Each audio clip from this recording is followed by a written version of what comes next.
Okay, I'm back again with a quick little review, this time of my new Duracell Power Source Mobile 100. What this is basically two things in one. First of all, it's a standard power inverter. You've probably seen one of these. Plug it into your vehicle's adapter and you're able to plug household appliances into it. It also features two standard 0.5 amp 5 volt USB adapters. And that's pretty standard. You can pretty much find that anywhere. But what you can't find pretty much anywhere is a device like this that is also self-powered. What's inside of this device is a 4 amp hour lithium ion battery cell, and that allows the device to run your AC appliances and your two USB ports on the battery for up to 2 hours if you're using a laptop via the AC port. So pretty cool device. Let me just go through some of the specs before I show you what comes in the box. First of all, even though it's a Power Source Mobile 100, you don't necessarily get 100 watts out of it. You only get 80 watts continuous when using it in a vehicle with a 160 watt peak surge capacity. When you're using it on the standard 4 amp hour built-in battery that's in it, you get up to 65 watts worth of continuous power. But I believe that number's a little off because I have been able to plug in a 90 watt AC adapter off of this and run a laptop for over an hour and a half off of this device. So obviously it may or may not work if you plug in higher power devices, but definitely with a Dell 90 watt adapter, I have seen it be able to power that laptop with no problems. So let me show you what comes in the box. First of all, you get two accessories. You first get the wall adapter. Standard travel adapter. Has the nice little fold-in prongs, so it's not sticking out of your bag and breaking off or something like that. And it's a pretty nice charger also because it is a 1 amp charger. It's a 13.5 volt 1 amp charger. Usually chargers for devices like these are only half that capacity, like 500 milliamp or something like that, and they take longer to charge the device. But with this device, it charges very quick. When I did the initial charge on it, it came with a partial charge from the factory. It only took me an hour and a half to charge the device to full, and when I completely deplete the unit and recharge it again, it takes about 4.5 hours. So pretty quick. Also comes with another way to charge it and use it.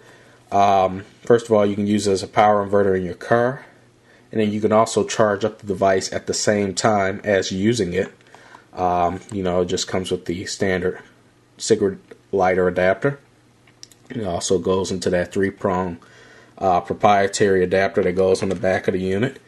And you can also use it in a plane because this little tip comes off, and you can plug it into the DC socket on a plane and again charge it up and use it as a power inverter at the same time.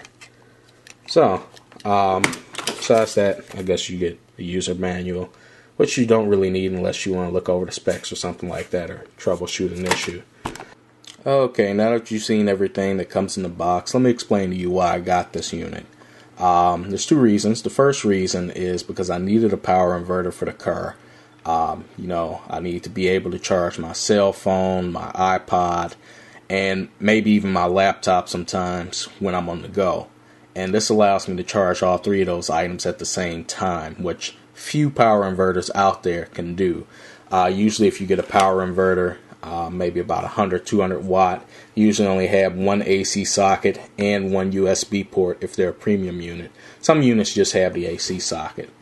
So this unit not only combines the AC socket, but it also gives you two USB ports. So I'm able to charge my iPod and my cell phone or both my MP3 players at the same time while charging an AC device like a laptop or something else that charges via AC power.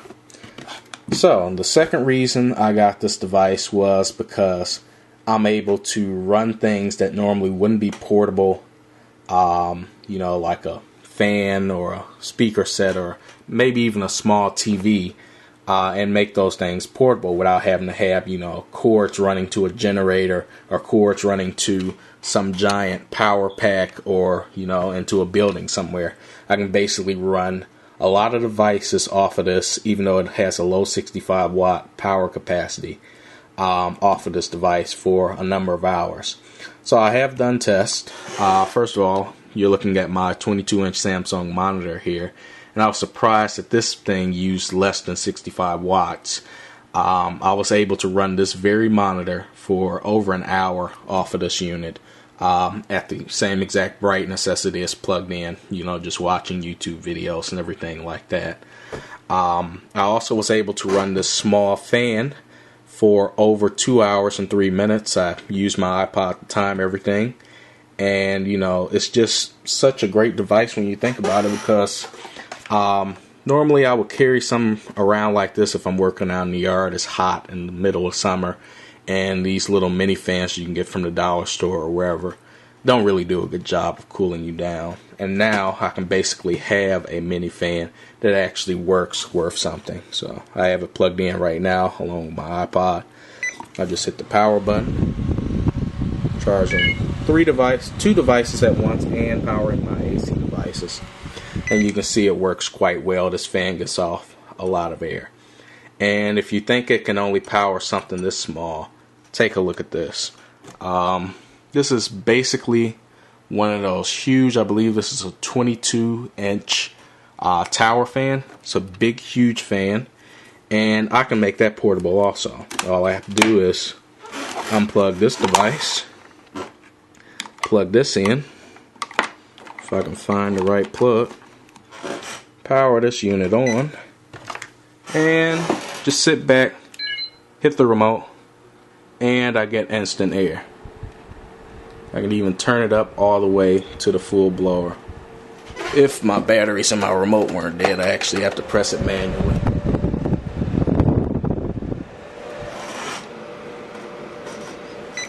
But you can see just how well this unit works. And I have tested it with this very fan, and I got just about 56 minutes out of it, which is not much, but when you're talking about a unit that weighs 1 pound and only has basically a laptop battery in it, that's a pretty long time.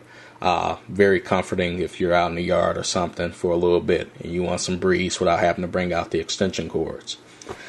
So, what else can this unit run? I've tried this with this lamp. This lamp runs for about 40 minutes. It actually works. I'll just go ahead and press the power button and you'll see it turn on. See it powering that lamp. And one of the funnest things it powers is my Logitech Z4 speaker set. This allows me to, you know, test out the speakers in my car. For some reason, that's just something weird I do. I like to put the speakers in my car if I'm washing it or something, and you know, cleaning out the interior. I don't want to run down the car's battery. I can have my speaker set in the car and listen to my music. This actually runs the Logitech Z4 for slightly over an hour and 10 minutes, so you know, definitely long enough for me to clean out the car, get everything done. I'll go ahead and plug that in and show you an example of that. I have the Logitech Z4's power switch on. I'll just plug it into my Duracell, if I can get the plug in correctly. Okay, and I'll just hit the power button and you'll see the Z4 come on. And we have a test track. It's one of those YouTube audio swap tracks that's uncopyrighted music, so I won't get in trouble. We'll just turn up the volume.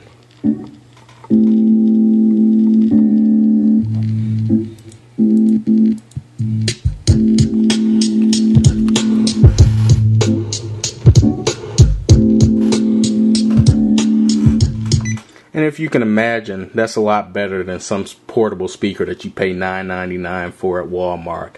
You definitely get full range bass and everything like that. And that's why I like this unit. I think it's a great unit.